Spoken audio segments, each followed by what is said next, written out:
O sudário de Turim, que uma sólida e sustentada tradição assinala como o manto que envolveu o corpo de Jesus. Com o fim de determinar o modo como a imagem se imprimiu no manto, mais de 1000 investigações científicas das mais diversas especialidades foram realizadas e lhe tomaram pelo menos 32.000 fotografias. Essas investigações fizeram do Santo Sudário a relíquia mais estudada da história. Os argumentos a favor e contra ainda não chegaram em uma verdade absoluta a respeito do Santo Sudário. O manto possui muitos mistérios em torno da imagem nela impressa e de como ela surgiu. Algumas dessas pesquisas feitas comprovaram o manto ter sido produzido na Idade Média. Eis que apresentarei agora, com a ajuda do resultado de alguns estudiosos, alguns mistérios, evidências e questionamentos a respeito de quem alega a falsificação, segundo eles próprios, do manto ter sido feito na Idade Média.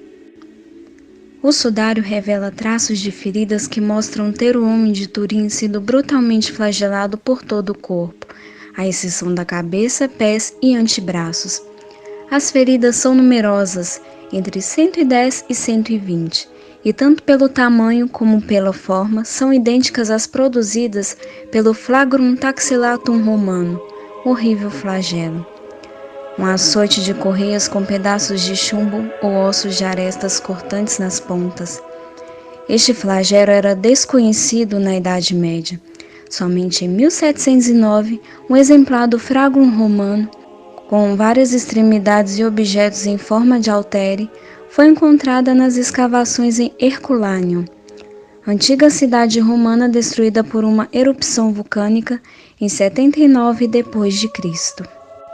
Então, não teria como falsificadores da Idade Média identificar e copiar o efeito exato do açoite num desenho, sendo que o objeto fora achado séculos depois. No sudário, um suco de sangue parte do pé direito e do calcanhar esquerdo. O único prego perfura os dois pés cruzados um sobre o outro. Aparece também claramente uma chaga profunda na altura do pulso esquerdo.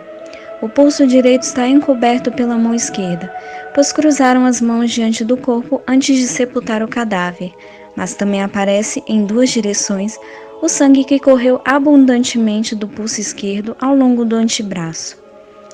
Não contradiz este dado a tradição cristã e os artistas da época que sempre representavam Jesus crucificado pela palma das mãos? Durante muito tempo, uma observação atenta do lençol teria levado à conclusão de que o homem do sudário tinha apenas 4 dedos. Não se descobriam sinais do polegar. Foi um cirurgião de Paris, o Dr. Barbet, quem achou a explicação. Um prego introduzido no espaço de destote secciona ou prejudica necessariamente o nervo mediano, o nervo que flexiona os polegares, fazendo encolher-se para o inferior da mão. Pesquisas recentes, feitas por computador, obtiveram imagens em que se observa que os polegares do homem do sudário estão presentes na figura, mas dobrados bem juntos da palma da mão. O espaço de destote só foi descrito anatomicamente no século XIX.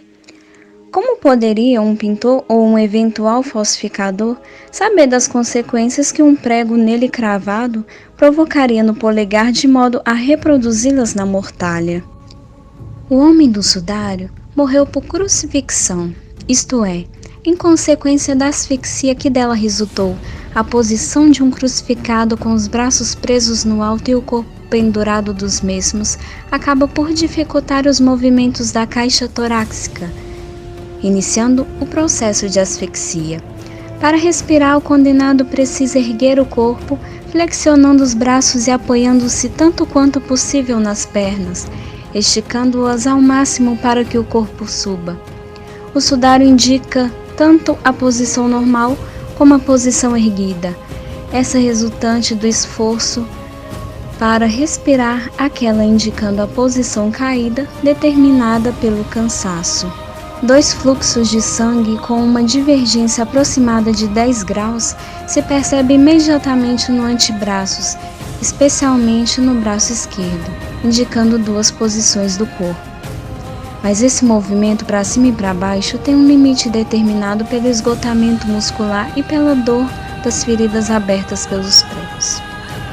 O esforço muscular contínuo faz surgir cãibras, contrações tetânicas dos músculos peitorais e intercostais que, pela acumulação de ácido láctico, vão se tornando rígidos.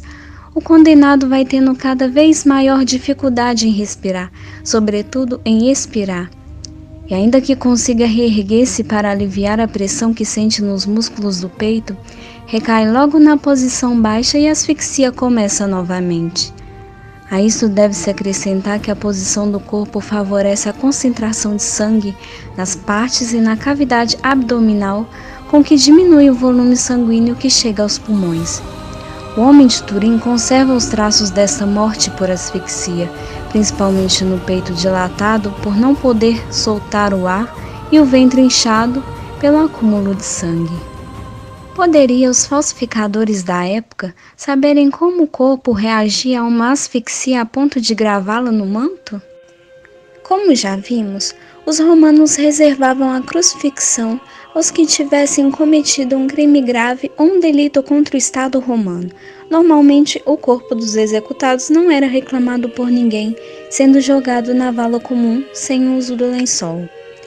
Ora, Jesus, crucificado como um escravo, foi condenado por Pilatos sobre a acusação de ter conspirado contra o Estado romano, e no entanto escapou à vala comum. Seu corpo foi reclamado por um homem influente, José de Arimateia, um discípulo secreto de Jesus, que o envolveu num lençol novo, limpo, e o enterrou num túmulo que tinha comprado para si, próximo ao lugar de execução. Estes os dados precisos que nos chegaram através do Evangelho de São João. O homem do sudário também foi enterrado num lençol fino que, segundo se calcula, teria custado inúmeras horas de trabalho. É um detalhe que faz pensar efetivamente em José de Arimateia, que sepultou Jesus e era um homem rico. O corpo de Jesus recebeu sinais claros de respeito e de extinção, como ser envolvido num lençol de linho e colocado num sepulcro novo, não em vala comum. No entanto, omitiram algo elementar entre os judeus: lavar o corpo antes de sepultá-lo. Vê-se assim a causa da omissão. Estava prestes a começar o sábado pascal, em que, como aliás em qualquer sábado, que é o dia santo dos judeus, se proibiam rigorosamente os trabalhos manuais. Por isso era preciso enterrar Jesus antes do pôr do sol, da sexta-feira, e por isso não puderam lavar o corpo de Jesus. Não havia tempo. Isso explica também que no primeiro dia útil, isto é, no domingo, as mulheres tivessem ido ao sepulcro levando os aromas que haviam preparado a fim de completar o trabalho, deixado a meio na Sexta-feira Santa. Na época, a STURP, Sound of Turing Reset Project, não foi autorizada a fazer o teste por datação carbono 14, o que impossibilitou a determinação da idade da peça. 10 anos depois, em 1988, o Vaticano autorizou os primeiros testes de datação radiométrica do sudário, segundo o método do carbono 14. Análise independente revelaram idades entre 1260 e 1390. Porém, crítica não tanto no método, que é o que temos de melhor no momento atual para datar objetos de origem biológica que contêm carbono, como no caso o tecido, mas pelo fato de que justamente os tecidos, entre todos os outros objetos datáveis com este método, são os mais delicados. Um tecido oferece 100% de sua superfície à poluição ambiental. Aquela datação, sob tantos pontos de vista, é anacrônico. Seria necessário refazê-la, obviamente, mas somente no momento em que os nossos conhecimentos químico-físicos, sobretudo de tela e também biológicos, sejam tais de modo a nos permitir saber quais sejam os locais mais adaptados para uma retirada de amostra e, em segundo lugar, de conhecer bem o tipo de contaminações que o tecido possa ter sofrido para se fazer, então, uma calibragem dos resultados No momento atual, estes conhecimentos ainda não existem. Eis porque ainda não é oportuno repetir esta análise.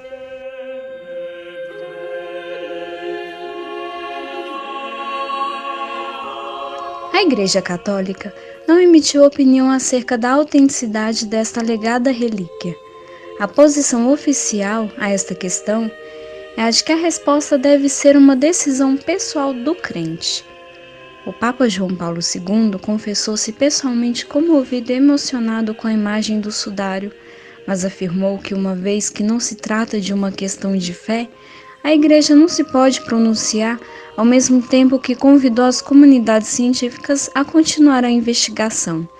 A Católica Enciclopédia, editada pela Igreja Católica, no seu artigo sobre o sudário de Turim, afirma que o sudário está além da capacidade de falsificação de qualquer falsário medieval.